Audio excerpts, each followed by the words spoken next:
What is going on, everybody? It is Dylan with Astrodfs DFS, bringing you a brand new video. Today's video is the first look of Week 3's XFL main contest. Not all the stats are updated, so if you were to go by stats on this, it's not fully there yet. That's why I have the XFL news stat up. So go check them out. They usually have these stats updated pretty quick.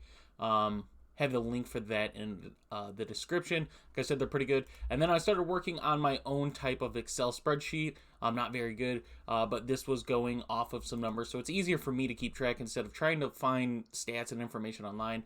Kind of updated my own, so we'll have that for some of the in-depth once we hit breakdowns and the showdowns. That is, be easier to break down than just trying to go off of numbers. So for quarterbacks, we have two above 10K, and it's AJ McCarron and Ben DiNucci. AJ McCarron going against a DC team.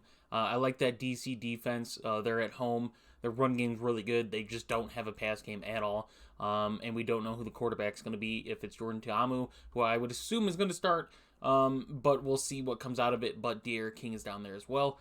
Ben DiNucci against Vegas. I think this is one of the games where I'm targeting the over. I think both teams can easily put up some points. And neither defense has really impressed me all that much. And then we have Brandon Silvers at 9,500 against San Antonio. We got a battle of two of the better defenses in the league in San Antonio and Houston this week. Interested to see who comes out. I think it's going to be Houston. Their spread got to, I think it's 4.5. Houston at home, so that's interesting. Jordan Ta'amu, I mentioned, 9,400. D'Eriq King down here at 7,000. If D'Eriq King, if you start to hear news of D'Eriq King maybe getting the start or something like that, I would lean towards D'Eriq King here at 7K versus Jordan Ta'amu at 9,400. But for a slate like this, it's taking a big risk. A showdown's different, but for a main slate where you probably need a quarterback in, that is a bit of a risk. After that, we have Luis Perez, who 9,100 I don't think is starting. I think it's Brent Hundley now at 7,400. So that price difference, that's probably where Brent Hundley should be. I mentioned Seattle's defense. We could go and look. Sorry about that. You can go and look at the worst pass defenses. Seattle down there as third best, but I mean, I'm not impressed. I think Vegas is both teams are very underrated for their record. Do I think their record is where they should be? Probably. But I do think that both teams are underrated in the aspect of their offensive potential. Seattle's offense, I believe, can be very good. And with Brent Hundley in, I believe that Vegas offense can get better. I mentioned before that Vegas wide receiver core is probably one of the better ones in the league. We're just waiting for Brent Hundley now to kind of show us the true potential. After that, Jack Cohen against Houston. I'm probably staying away from him. San Antonio hasn't looked bad offensively, clearly. But Houston's defense is probably the number one defense in the league. I think that's very clear. They give up a decent amount of yards, but still, their points, their turnovers, their sacks, it's very scary to go up against. Drew Plitt against Orlando. A lot of teams are looking at Orlando as the worst team in the league. So do I. But I believe Arlington, their offense just hasn't proven enough to me to be invested in them yet. So Drew Plitt is definitely no for me. And then the Orlando quarterback, I believe if they can get a quarterback, they have enough pieces on that offense to be very efficient. Paxton Lynch just hasn't done it.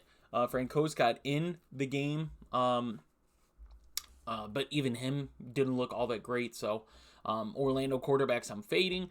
DC quarterbacks I'm fading. If we had news that D'Eriq King is starting 100%, I would then put D'Eriq King as a yes. Huntley is a yes for me. If he does get the start, which I imagine he does. And then we get Ben DiNucci is another one. Those are guys I'm targeting. At the running back, Max Borghi, I think is clear cut the better running back in the league. I'd put him in top 3 easy. Both DC running backs, you get Abraham Smith all the way up here at 8,200, and then Armstead all the way down here at 4,400. Really quick, we can go and look at their numbers, and they're similar numbers. Yardage is almost the same, and then both of them got a touchdown last week as well. If you want to go to the receiving game, we can find them as well. Down here, I don't know why I passed them. I already passed them. In Armstead has the 2 receiving attempts.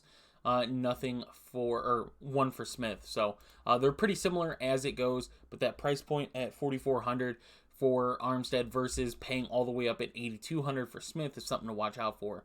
Kalen Ballage, I mentioned last week, he definitely fell short.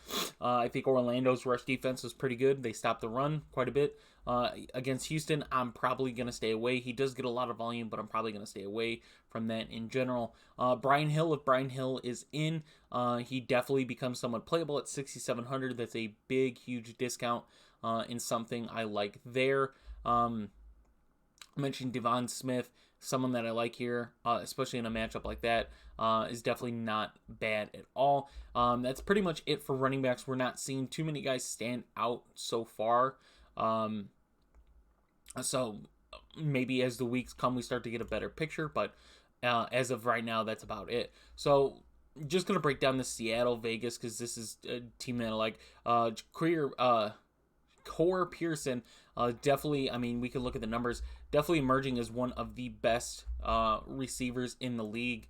And as far as volume, like, he's up there as well. And then you look Blake Jackson right behind him at 7,100. Both these guys, I mentioned Vegas has, I think they have the lowest passing yards allowed, but if you look at the teams, they played Arlington and DC, and guess what? Those are 2 of the worst passing offenses in the league as well. So I believe Seattle can, Ben DiNucci and that offense can put points up. And Josh Gordon really wasn't even involved. He had 1 reception last week. But still, overall on the season, he is definitely up there. The other team that we're looking at, the Vegas side, hopefully this offense turns it up. You can look at the numbers. Jeff Badette, that number 1 guy there so far.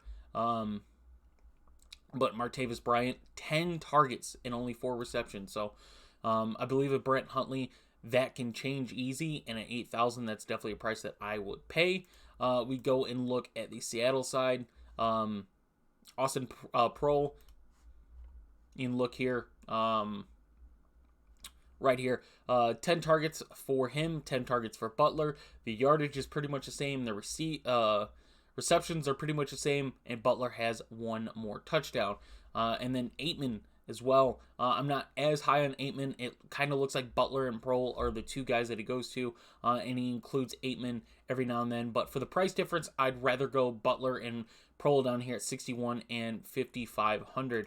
On the DC side, it's very hard to take. Lucky Jackson, I think, is the only guy. 9 targets, but I mean, Josh Hammond's right there. It's just they're not getting the yardage. We really haven't seen that DC pass offense. Derek King didn't throw a single pass.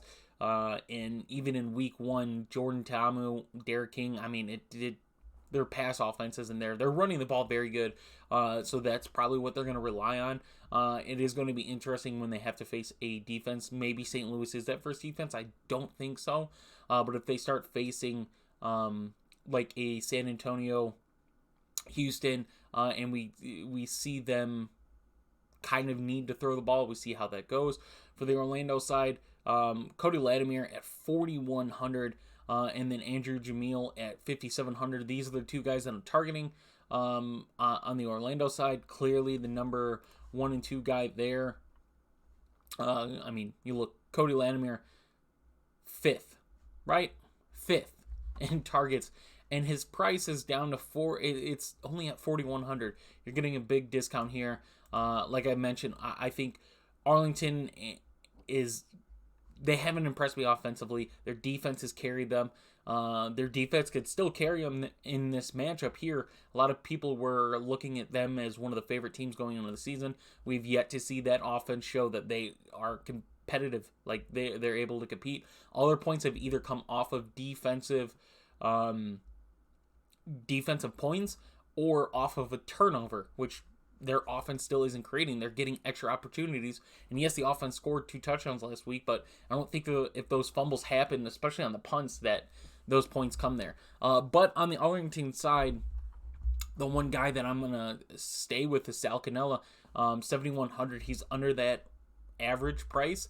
And you look at his numbers, and he's right below someone like Cody Landemire, who's very underpriced himself. So just another name there for Arlington. And then the San Antonio side, I think is very weird to kind of judge. Mac up there at 10 targets, but we look at Mac here, 3,400. Against this Houston team, I don't know if I'm going to buy it. San Antonio's got some really good favorable matchups for them, but going against this number one team, basically, I don't think I'm going to buy much of San Antonio's players this week. And then on the Houston side, and again, we could look Burnett, who didn't really have a good game. Kirkland, I think, is emerging as the number one guy. But, I mean, overall targets, you look, Burnett still at 16, Kirkland at 14. Terrell Harris, who was out, didn't get any targets, still had 11 targets. And then Max Borghi, their running back, Houston throws the ball. San Antonio's got a pretty good defense, so I'm interested to see. But I believe Kirkland at 7,700 is definitely the guy to target. Burnett, yes, is that pay up. And as far as defenses go, Houston's defense, the number one defense in the league. Clearly, we could go and look at almost everything Houston-wise. Number 2 in points allowed. Number 1 in takeaways. Number 1 in sacks. Like, this defense is a defense to go for. San Antonio, you look at a lot of their numbers, and they're right there with them. But as far as defenses that we're going for, Arlington, you could still play against Orlando. I think Orlando can turn around. I just think that game is a lot closer than what people expect. But at 4,800, I'm okay with getting Arlington's defense.